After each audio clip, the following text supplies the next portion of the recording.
excited to bring this to you guys and kind of explain this wild journey that I have been on over the past year. But before we get started, I do want to introduce some amazing people to this side. This is Brooke, not Cal. I know, very hard as hell.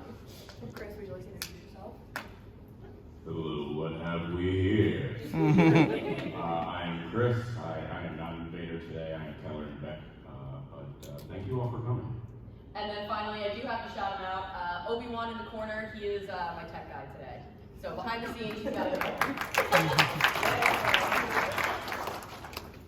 But before we go into this class and the fact that I'm teaching it, I do want to do something with you guys that I do with my kids back home. And that is something I like to call a personality quiz from a galaxy far, far away. So in order to do this, all you need is like the Notes app on your phone, or if you have a notepad if you're old school like me. And all you need to do is this. So I'm going to read you a question. I'm going to read you the answers. And all you have to write down is the number of the answer that you choose. Because at the end, you're going to add all of these up. Yes, I am making you do math. This is the university stage. And then at the very end, it will tell you what your personality is. So, very first one. A ship crash landed on an unfamiliar planet. What is your next move? So 1, you see a small village in the distance and decide to walk towards it to ask for help. The walk is long, but you have a good feeling about the people there. 2, you have powerful friends in all places. You walk towards the village knowing that someone's going to help you. 3, you take a look at your ship to see exactly what is wrong. After evaluating the damage, you decide that with a few days' work, you can get your ship started again. Or 4, you make your way into town knowing that you'll be on the next transport out. Someone will be getting you off this planet, non-negotiable. So either 1, 2, 3, or 4 of what you would do if you're on a planet that crashed. You're on a planet where your ship crashed.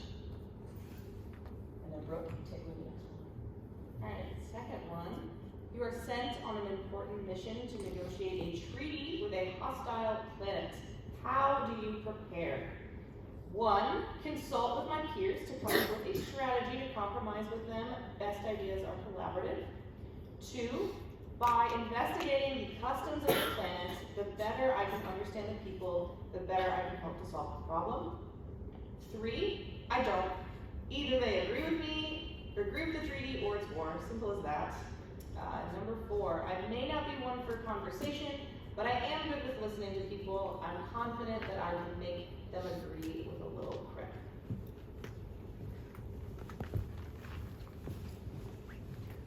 Congratulations, you are now a bounty hunter.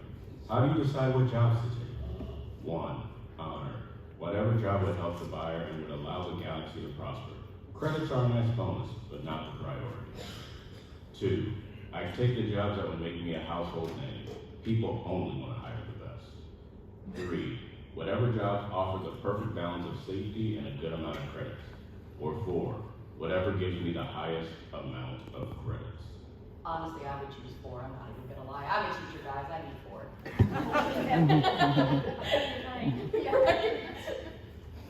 All right, so that's no moon. When coming up to the sky, you see the Death Star. What's your next move? 1, try to provide comfort to those around me. I've lived a good life and I'm pretty content with my choices. 2, try to send out transmission for help. At the very least, they'll know what happened to me. 3, finding the nearest ship and stealing it. I'm getting off this planet even if I die trying. And 4, anything I want. The planet is literally exploding. Who is going to stop me? I'm number 4. All right, what kind of environment do you thrive in? 1, somewhere that is always moving. I need a place that is constantly busy or I'll get bored. 2, I like a mix of busy and calm. I prefer somewhere that allows me to experience new things as long as I have somewhere secluded to retreat to. 3, I don't need anywhere big, just somewhere that I can call home. Bonus points if it is somewhere that allows me to travel easily. And 4, I need something that is luxurious. Life is hard enough. My space should be something that reflects me, but also gives me comfort.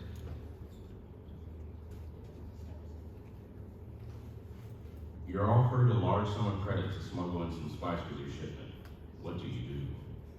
1, you refuse on principle alone. The galaxy has enough problems. More spice won't help anything. 2, you refuse.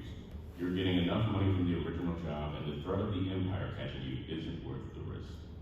3, take the credits and not say a word. Things are tough in the Outer Rim these days.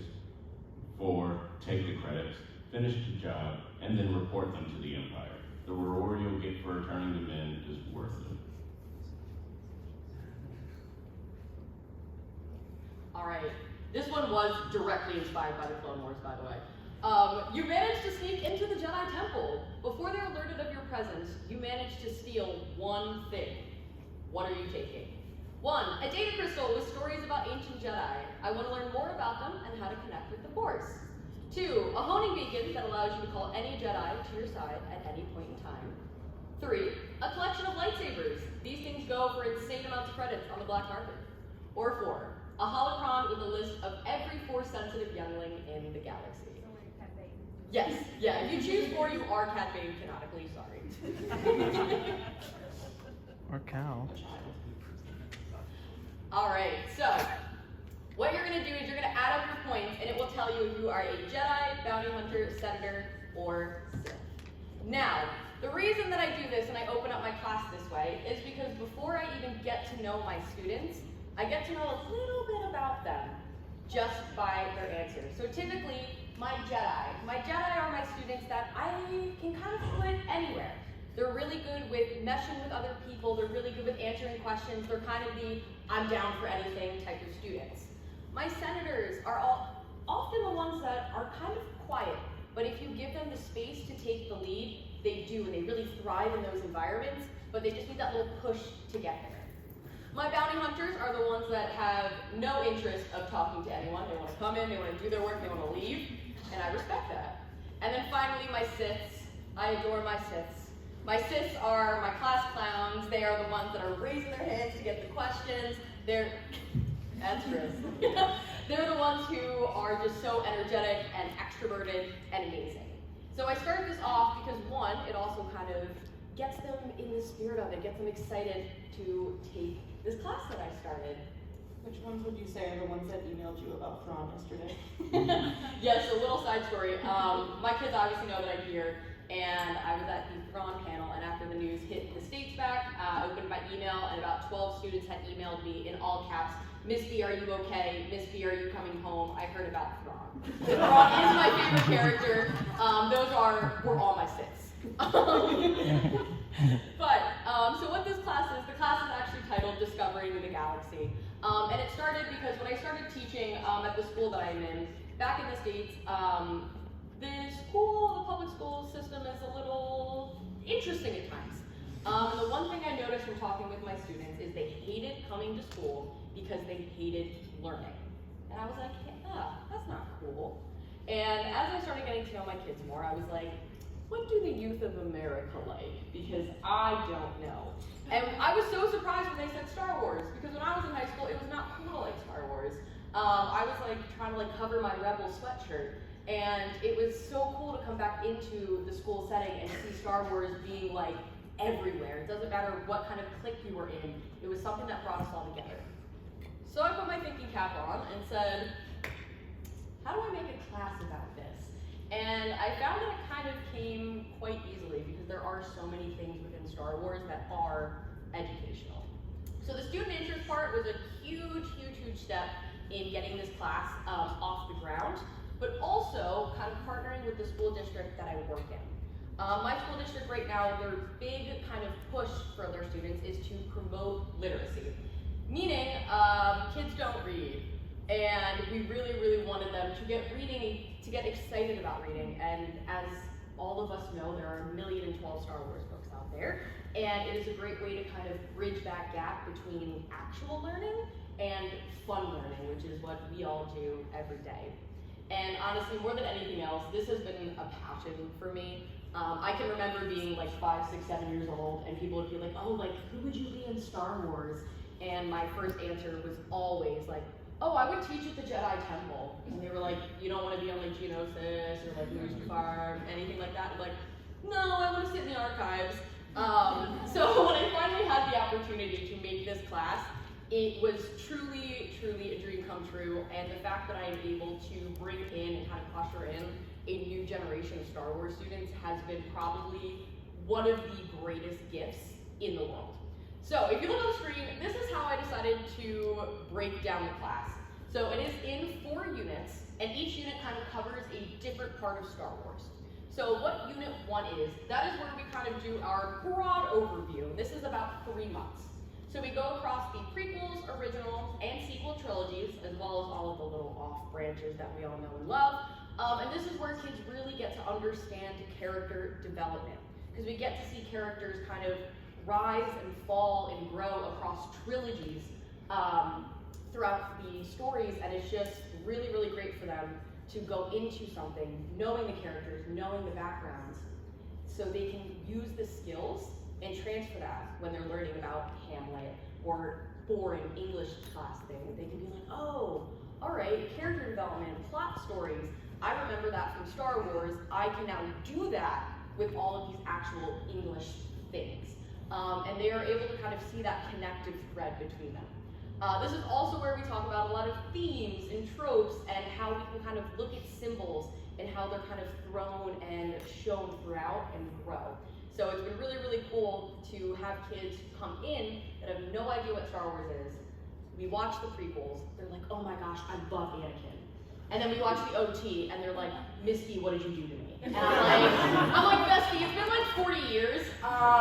We might need to catch up on pop culture, but I guess I should apologize. So that has been like a true gift. And these two have been so incredibly instrumental, especially with my first unit. Just honestly, just coming in and giving me ideas for things to do, always lending their support. Brooke is an amazing, amazing artist and creator. And she has helped me out with a millions of things, and Kris is like my personal encyclopedia, I won't lie. And he has fact-checked things for me. He has offered to dub some things over in the Vader voice, and it's just been an incredible, incredible asset to me, which is why you're fantastic. The second unit that I broke it up to is my favorite unit, I will not lie. I will talk a little bit more about what we do there, but Unit 2 is comparing our galaxies. We all know that Star Wars is a reflection of us, and being able to peel apart those layers and really show them that media is not just about fiction or a world so far, far away. It's actually really, really close to us. And this is where we really get to dive into like the social issues and the kind of projection of Star Wars in there. And it's really, really interesting to see these kids start making the connections between the Empire and the US and how that is shown and grown, especially with now Rogue One and Andor. It has been so great to have them come into class and be like, Miss B, I just watched Andor, like, I get it now. And I'm like, yeah, that's like the point of all of this. And honestly, I am a little bit biased. We do a novel study on Thrawn 2017. And it is my absolute favorite part because a lot of the kids who come in have no idea who Thrawn is. And I really wanted to give that kind of experience of being introduced to a new character, because a lot of these kids come in and they're like, I know Obi-Wan, I know Anakin, I know Luke, I got this. And I come in like, have you ever heard of the blue man with red eyes? If so, let's talk. And it's been really, really awesome to see them really get into the character and get excited, and now that Thrawn's back, to see them also share in that excitement. But beyond that end of it, seeing them go into the Empire and see how things are organized and see how it crackles and breaks apart and how, you know, fascism is bad. And it is really, really incredible to watch these 14, 15, 16-year-old kids make these threads that I find that even adults have issues with. And it is really incredible when they leave my room that they leave with a fresh perspective. Unit 3 is Influence of the Galaxy, and this is where we talk a lot about the behind-the-scenes stuff.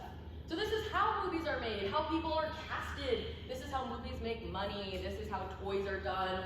And it's kind of all about the pop culture end of Star Wars. Because I think a lot of times for a lot of young kids, they get into that afterwards. So being able to show them some behind the scenes things, I've actually had students be like, Miss B, I really want to get into filmmaking, or I really want to get into directing.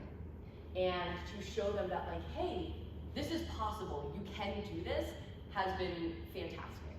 And Unit 4 is actually a unit that my kids are in right now. And they are doing a Star Wars What If. And I am so excited at the end of this year to be able to share it all with everyone. And basically what their project is they have to answer a Star Wars What If. And that can be from any of our 3 units. So that What If can be like, what if Anakin did this? Or what if Darth Maul did that? But they could also do it as, what if the Empire was an allegory for something else? What if the Empire actually was meant to represent a different area of history? And they can explain it that way. Or they can go into Unit 3 and say something like, hey, what if people weren't absolutely awful during the prequels? What would have that meant for everyone's career and, fan culture in general? So they're able to answer that question in any form that they choose.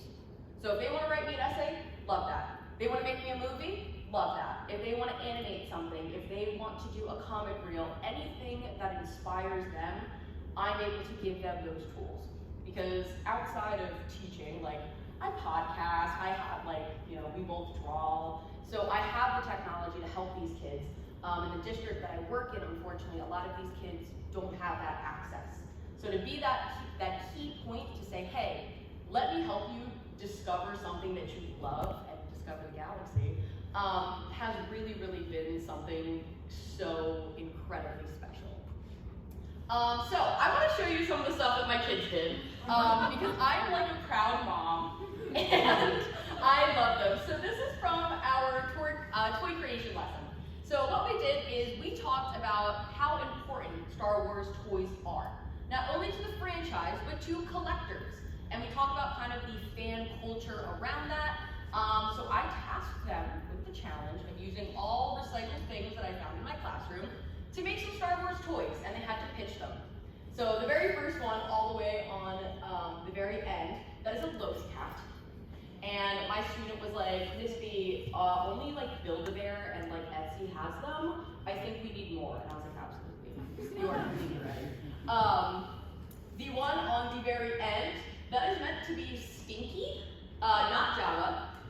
We had recently watched the Clone Wars movie, and they got very attached to Stinky. I don't know why. And I do actually teach 2 sections of this class, so I have about 50 kids. And somehow both classes have merged together in order to do this. It was absolutely insane. This one is another favorite of mine. This was right when we started our Imperial Studies lesson. So this is right before we started with Thrawn. So what they did is they came into my room, and if you can see on the end, that is one of my students trying to hit me with a lightsaber. I dressed in an Imperial officer's uniform, and as they came in, they actually had to fill out an Imperial draft card. And I did find the official one from the US government, and just edited some fun things to say like planet of origin and things that make more Star Warsy. So they came in, they filled those out, and from their applications, they were put into groups, and they were able to explore some Imperial officers. So they each got those little packets, and each packet had a QR code. And that QR code brought them either to a explanation video for characters like Rey Sloane or Thrawn that they probably didn't have too much exposure to, or like fun compilation clips for like Vader or Tarkin, ones that are pretty well known in pop culture. And then on the inside, I had just different bits of media for them. So I had sections from different books, from different comics, from articles, and from there they had to kind of synthesize what these characters meant, not only to the series, but they also had to kind of guess what it meant for the galaxy and also the connection to our own reality. It was really, really cool to have the kids kind of go around and be like, what Imperial did you get? Like, who are you? What are you doing? What? Oh wait, you're in the Vader group? Nah, I'm in the credit group. And it's so exciting to see them get excited, and I mean the look on their faces when they see me standing at my door dressed as an Imperial, and they're like, oh great, she's doing that again. And I do dress up quite frequently. And it is just so, so amazing. And to watch them make these connective threads on their own without me really prompting it, does really give me hope for the next generation, because these kids are so inquisitive and they are so just willing to listen and talk and learn as long as you give them the space to do that. And this one has my heart.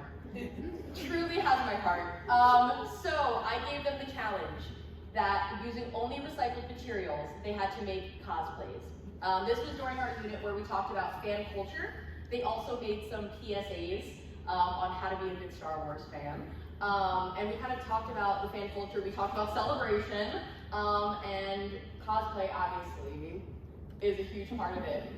So they were all tasked with it, and every single kid made a costume. And I wish I had like more slides to show you every single one of them, because they blew me out of the water. So obviously we had Boba Fett, we had Vader, and then we had R2 and Anakin on the end. And I fully expected these kids after our hour and a half classes to just take them off and leave. No, they walked around all day. I would find like bits of Anakin's cape like in the hallways, and I was like, he actually kept it on, okay. But more importantly than that, the most beautiful thing about this class is the first day that it started. I noticed the kids were very quiet because not a lot of them had friends in their classes. It was kind of almost a weird group of kids. And they were all kind of hesitant and nervous, and they didn't talk much. And then after a while, they all realized that they had this thing that they all collectively loved. And it didn't matter what clique they were in. It didn't matter if they were a senior or a sophomore. It didn't matter where they were. They were together in one, and this lesson just cemented that for me. Because we have these groups of kids who are jocks to football players to on our like esports teams, working together and taping up cosplays. And we have these, 17, 18-year-old, boys walking around and being like, no, that is not the right length for Vader. You gotta cut it. It's not the right color.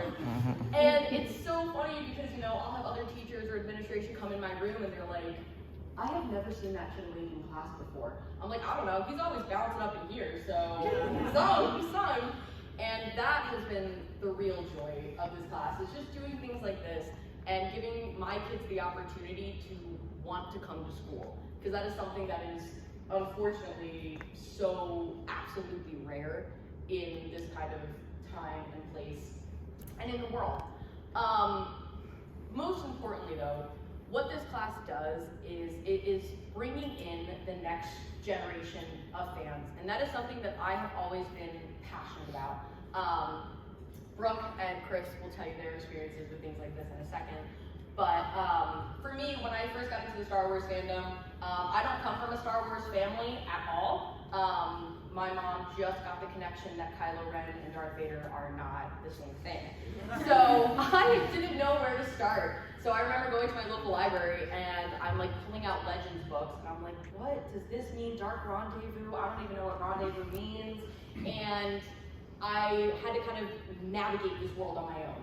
And being a woman, sometimes it's very hard in this community to kind of ask questions and feel like you can make mistakes. And that's what I wanted this class to be. I wanted to be the one that, like, if my kid was like, okay, so who is Count Dooku's Padawan again? Like, who is that? That they don't feel stupid. That they can come and ask these questions and be in their own little mini communities before I release them into the real world. And they can go with not only that knowledge, but the knowledge of how to be a good fan, of how to participate in a fandom space and be, a human being. We have seen it countless times in, the past 6 months, of people in Star Wars, not being great. And that has always been my biggest hope for this class, is that when they leave, yes, they have all of the educational skills and blah, blah, blah, blah, blah, all that, but they can leave and they can be kind of better people in themselves. And I know, Brooke, what you do, even though you don't work with high schoolers, you work with little people. But you're able to kind of forge those connections with them early on. Yeah, I mean, I also did come from a Star Wars family, so I also had to kind of navigate it on my own. Like, my boyfriend got me into it, and now I'm the one dragging him to Star Wars conventions. And And I teach preschool, so I have 3 and 4-year-olds. But I love that Star Wars is like all ages. So I don't teach a Star Wars class, but you can still, I think, take a lot of the lessons from Star Wars and put it in your everyday life or in your teaching life. So all of the kids do really like the Cantina Band song. We listen to that frequently. But I also, I've always been inspired. I teach at a nature preschool, and my degree is in environmental science. So I've always been very inspired by the idea of the living force. So I will take, the lessons from that and stuff from Qui-Gon and the stuff that I read in books and help teach the kids about their, connection with nature. So I think that's really cool, and I would love to have a class like this in school because I do a lot of art, but I'm only inspired really by things that I'm really passionate about. So I would love to have experienced something like that earlier on. I do cosplay now, but I would love to have been introduced to it earlier. So it's really cool. And I know Kris, even though you are our favorite Star Wars lawyer, in your own personal life, you kind of use those Star Wars connections to make those relationships and build your own really, really great community as well. Yeah, so I did come from a Star Wars family. My parents saw the original trilogy in theaters, and then they let my brothers watch the VHS tapes, for those that remember VHS tapes, of the original trilogy. And then I saw the original trilogy when I was 3, but it kind of doesn't count. I saw The Phantom Menace, in theaters, and I like to say my consciousness began when Darth Maul activated that second lightsaber. And so now my family looks at me having become 501st approved for Vader, and they're like, "What have you become?" And I'm like, "I am what you made." And so I've been grateful. I'm thankful that I've been able to connect with wonderful people like Alanis and Brooke and people out in the crowd that y'all know who y'all are, lose breath. That's really where we all became friends. Honestly. Yeah. I feel like that's cool with the classroom too. And I'm sure a lot of you in the audience can relate. You meet a lot of your friends from this weird space thing that we watch. Yeah. A random space opera. Literally. But if there are, actually, show hands, do I have any teachers here right now? Fun! Hi!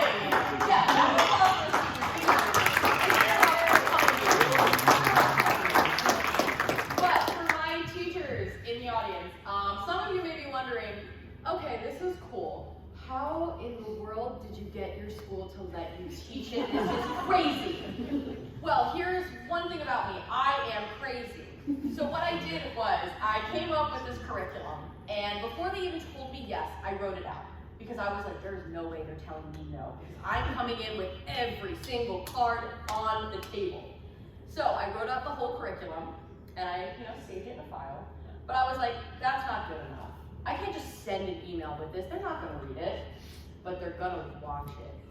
So what I decided to do was I dressed in full Jedi outfits. I picked up my lightsaber, and I said... We went to Galaxy's Edge. Yeah, we did. We flew to Galaxy's Edge, and in the middle of the park, I was like, hi, my name's Alanis, and I work at your school district as I'm spinning this lightsaber. And I would love to teach a Star Wars class. And the whole video went on to explain kind of everything that I talked about here. And I didn't tell them that I was sending this email. And I was also a first-year teacher. So I just sent them this email to my superintendent, my director of curriculum, and my supervisor. And I just said, well, hopefully they don't fire me. And they didn't fire me. I remember I got an email that was like, hey, when are you free for a meeting? Again, first thought was, all right, this is it. They're handing you the pink slip, you tried and you failed.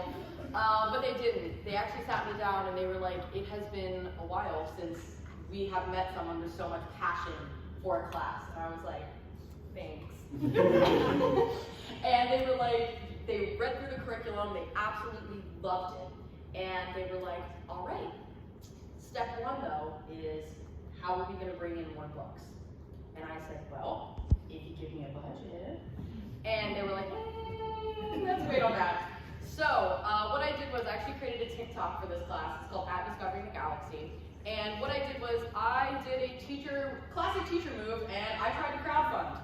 And I posted a TikTok that I didn't expect to go anywhere, and I just said, hey, there's a link in the bio. I'm doing a Star Wars class. I would love to have a classroom library. And I just loaded in all of the canon Star Wars books, and I forgot about it.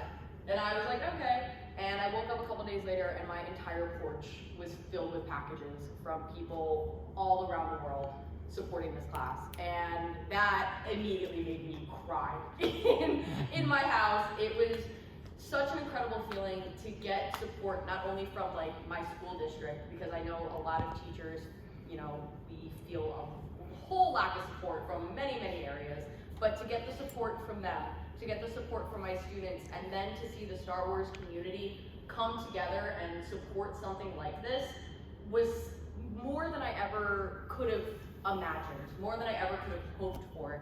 And what is so great is I have kids walking in the hallways with Dark Disciples, with Lost Stars, with the Padme books, and they're excited about reading and learning for some of them the first times in their lives.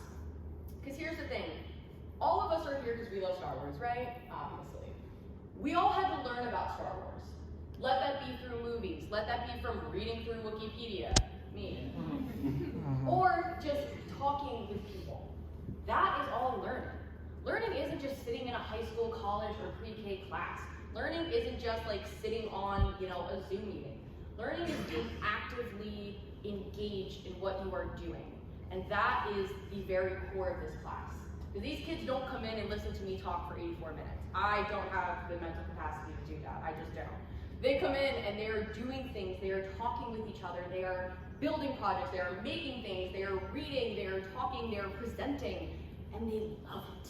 Which is so crazy for my teachers in the room who always have those couple of students that are, you know, a little disengaged, for lack of a better word. So that has really, really been amazing, and it gives them the ability to form their own ideas about media. Because let's be real, we're all not going to like everything that Star Wars does. But this gives them the opportunity to understand why they don't like it, to identify the cause of that why, and how to express that in a way that's not someone tweeting, being like, ugh, this sucks, send tweet. Like, they're able to have productive conversations about discourse, and you know, with the recent episodes of Mandalorian, we obviously do Mando Mondays. And it is so great to have these kids come in, and they all have vastly different opinions. So we'll, you know, that's our kind of like our intro lesson, our do now is our Mando Mondays. And I'll have kids raise their hand and say like, Miss B, this episode was the best thing I've ever seen. And I'd be awesome. And then maybe a couple kids down, they'll raise their hand and be like, I really, really, really love how the episode was shot. I love the colors, I love the costuming. Story just didn't pull it in. And hearing a 15-year-old phrase it like that is the most mind-boggling experience. Mind-boggling! Because I'm like, I know adults who can't do that. And it is just absolutely so magical and powerful to see. But I did want to open up the floor. That mic should be on if you are not loud like I am. But if you did have any Q&A questions, Kris is going to be my moderator if anyone had some about anything, about my kids, about my class, anything before we start. You are in the back, you were first, so yeah. Quickly, Yeah. state, private or public, and I guess department? I'm just curious. Oh yes, so I'm from New Jersey. I teach in South Jersey. We are a public school. And what was the third one? Department? Oh, department English. So this class is classified as an English elective. So all of my lessons are based around New Jersey English standards. So that is both reading, writing, and listening as well. So we wind up doing a lot of reading excerpts and passages and having kids kind of analyze through there. The Thrawn, like I mentioned before, novel study is one of my favorite that we do. But with the prequels, we did a lot with Brotherhood as that had come out, and we kind of connected that with the prequels, which was so fun. And as we move forward, we also did a little bit with Shadows of the Sith for the sequels as well. So they're able to go in and kind of fulfill their English credit requirements and also take a Star Wars course. So it is classified as English. and they kind of run it in there, but I am from New Jersey. You know, yep, right there, separate you. Yes, sure. How you doing? Excellent. Kind of two questions, but essentially the same, following on. Very fascinating to hear what you said, and especially, you know, you've highlighted very well how Star Wars can encompass, you know, history, philosophy, politics, but also, you know, film, television, and literature studies. So that's great. So, how do you foresee, or how is it expanding, disseminated into other forms of education? And do you have plans to expand this in any way beyond what in school? Yes, so my end goal is I would love to have a Star Wars themed class for every discipline. For math, history, and science, and then I have English. History is probably the next phase that I would like to, you know, start collaborating with, because that is, I do a lot of history in the class as well, especially talking about a lot of references specifically in Padme's costuming. We kind of look at the similarities with different cultures that way. So history is something that I would absolutely love to have an entire one carved out with. I wish I was better at math, but, and science as well. But I do know, and I have seen online, a lot of people will take like hyperspace jumps and find, you know, algorithms for that. I've seen people converting credits, things of that nature. My end goal is I would really, really love if I had at least a Star Wars curriculum for everything.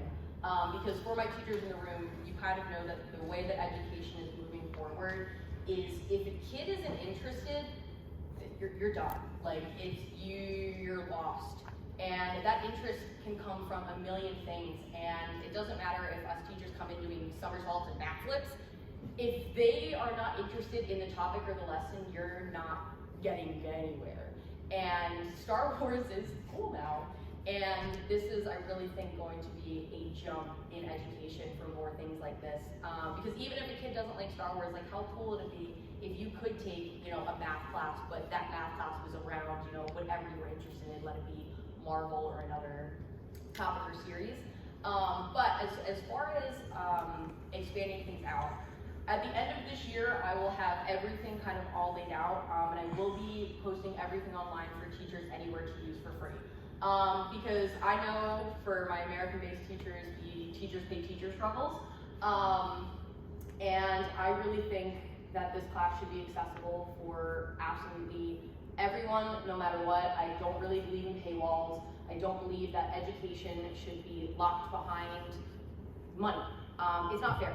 And especially for kids who maybe they don't go to a school where this would be allowed, like be private or public, but they want to learn more, they shouldn't have to pay $5 to do that.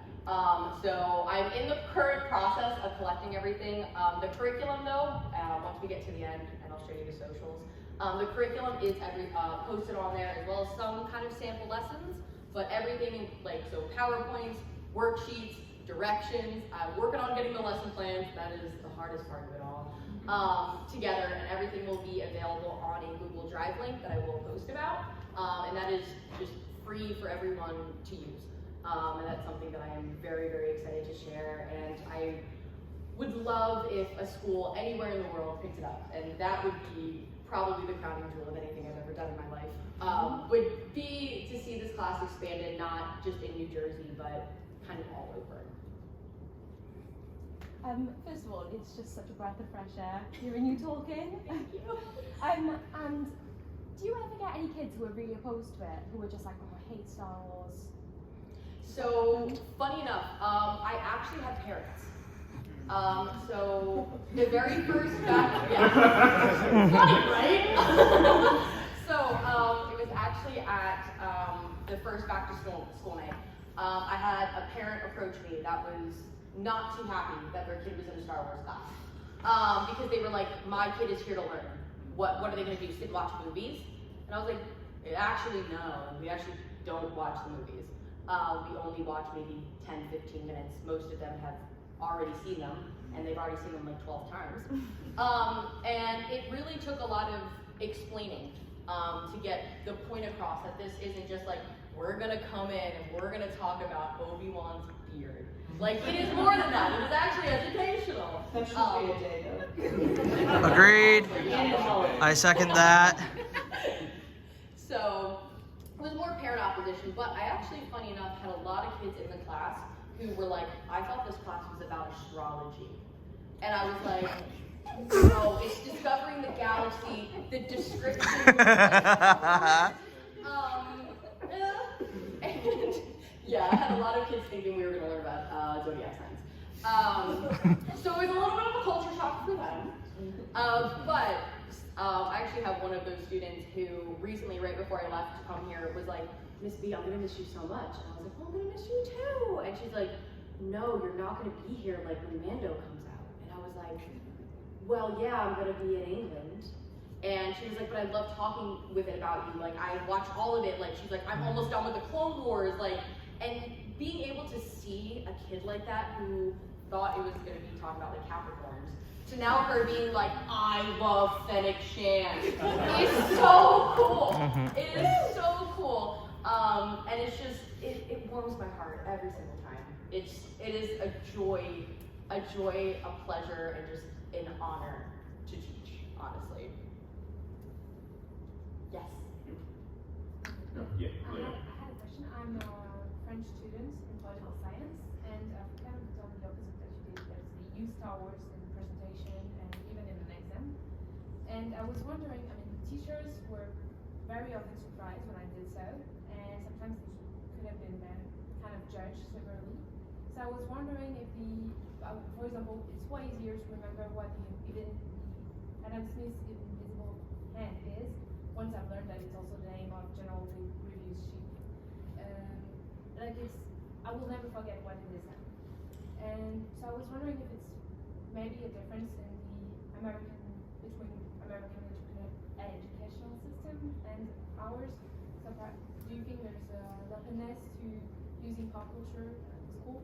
Yeah, in some ways it is really, really great. In other ways it can kind of be like a hit or miss, because it really depends on like the kids' interest in things. For instance, so we talk a lot about like the hero's journey, obviously with Luke. And that's using Luke Skywalker as an example of the hero's journey is probably something that's pretty standard at this point. So a lot of those kids who like Star Wars are like, hero's journey, I know what that is. But for the kids in the class who are not really Star Wars fans, it kind of gets that effect lost on them. So at least in my experience, for the kids who are in it, using pop culture as those references is absolutely vital for their learning. But it's really just finding what a kid is interested in. By the way, I don't just teach Star Wars, I'm like a normal English teacher as well. I have other classes. So when I teach those classes, I kind of do a poll. I like to see what my kids are into. I have one class of kids who are obsessed with Five Nights at Freddy's. I don't get it. I'm old, I guess. I don't know. So a lot of my examples are Five Nights at Freddy's based. I have another class who, for some odd reason, loves the Madagascar series. They like the little King Julian. So like I'll put like King Julian on my slides, and that is what engages them. So let it be Star Wars or any other pop culture. It's just finding what kids like and really going in there, and that's the key. And for those of you who aren't teachers, even if teachers aren't teaching a Star Wars class, they do this every single day. And maybe they don't do it on a scale like this, but every teacher tries to get to know, you or children or family, friends, all of that to the best of their ability. And I've never met a teacher who doesn't try to do what I'm doing on some type of scale. Honestly, that's not all the kind of teachers I had. That breaks my heart. That's not like there's really a kind of difference between the institution and we're just supposed to sit here and listen. If we don't like what we're learning, it's all the same. So. Yeah, it's hard, and I think a lot of education right now, I think, is at a really crucial turning point where a lot of people are realizing that, like, hey, being forced to sit in a building for 8 hours listening to things that I'm not really passionate about, it's not really working. And I think the institutions themselves are a lot of it behind. And it's hard for us teachers to pay that forward because we pay our bills by teaching. And depending on where you are, that could mean the difference of getting retired or not. So to those teachers who are out there like me, kind of trying to pave that way, hopefully one day we will break, the institution. But until that happens, my only hope is that the teachers who are fighting this battle keep fighting the good fight. And for those who are kind of stuck in the past, that they just listen. Not only listen to students, but other educators as well, because your story is like, I think a lot of people's stories of school not being enjoyable. And that breaks my heart, because at the end of the day, like, learning, as cheesy teacher as this sounds, learning should be fun. And like I said before, learning isn't just like A plus B squared equals C squared. It's learning about life and yourself and things like that. I believe you had a question? Yeah, so I was lucky enough to study multiple education when I was at school, apart from my media studies class for like 3 years straight pretty much, which was great. But that was like my first intro getting into Star Wars. I found it really difficult because I didn't know very much. Like, I'd seen the prequels as a kid, but was just too heartbroken about Anakin and Padme. Yes. But I found it really hard to get into it because I didn't know enough. A lot of the boys in my class were really, my class was mainly boys, and they really shot me down, belittled me, kind of. It was like I couldn't get into it because I didn't know, you know? And I just wondered if you had any experience of that in your teaching, or if you maybe made some kind of improvements to the way boys think about girls who are into Star Wars. That is my crowning jewel of this class, I won't even lie. That was my big thing going in, is, you know, being someone who, for a huge chunk of my life, has been in the Star Wars community, and I've had the same experiences, and it's so dehumanizing to love something and then have someone kind of knock it down. I won't lie though, I was genuinely surprised when I got my rosters before school started, and it's almost an even split. And I was really, truly shocked. And I did, my first kind of week of school, of getting to know my kids, I kind of noticed, you know, the ones who know what Legends is, and, you know, has seen all the videos and all of that, kind of feeling themselves, thinking that they're a little bit better. And then, you know, the newbies coming in and being like, oh my God, what is a Star Wars? But after, funny enough, after we did the personality quiz, the very first thing I said is, we have 3 rules here. 1, nothing is cringe, you're all in a Star Wars class. Let's be real. Nothing is cringe. 2, if someone asks a question and you think that it's a stupid question, don't say anything. Because you don't know what they know, and maybe someone else right next to them doesn't know what's going on. Maybe you don't know who Ventress is. And that's okay. And number 3, which is the rule that I love more than anything else, is everyone here is a community. And for a community to be successful, you have to work together. And they really took that to heart. Did we kind of have to field the conversation of how to phrase things? Absolutely. Did we have to have conversations of, okay, you can't just say that you hate something, you have to, you know, say why? Of course, these are teenagers. But, you know, where we are in the year, we have only a little bit left. It is so great to see them so articulate and passionate and just friendly, which is so, so great. And, you know, I can't wait to go home and tell them about all of the news that we've gotten and all the things that they have to say. But yes, to answer your question, there was a little bit of that in the beginning, but my real, like, getting into it, the real work that I put in was creating and fostering the space where everyone can talk and everyone can feel like they're welcomed, which has been really, really special to me. But did anyone have any other questions before we moved on? Because I think We got 10 minutes. So. yeah, we got a little bit left before we wrap it up. Last one? All right. I wanted to ask in regards to sort of keeping sort of your classes now accessible. Have you thought about doing like live stream classes for like homeschool kids and that? So I would like to record my lessons. The only thing is, at least over in the States, we have like media release policies. So kids, you know, certain kids can be on, you know, the TikTok that I post or on the things here, and other students' parents are comfortable with that. So I would love to do that eventually, but probably in this form of like, you know, like typical like Zoom lectures types of things. That is something that I would really, really love to do. But as far as like in my classroom at this point, I can't do that, but I would love to. But before I let you guys go, before I left, I asked my kids, I said, hey, I'm going to Star Wars Celebration. If there's anything you want to tell the people, please put it on there. One of my students said, Eli, Vanto, live action when? I'm a fan who would like to be serviced. I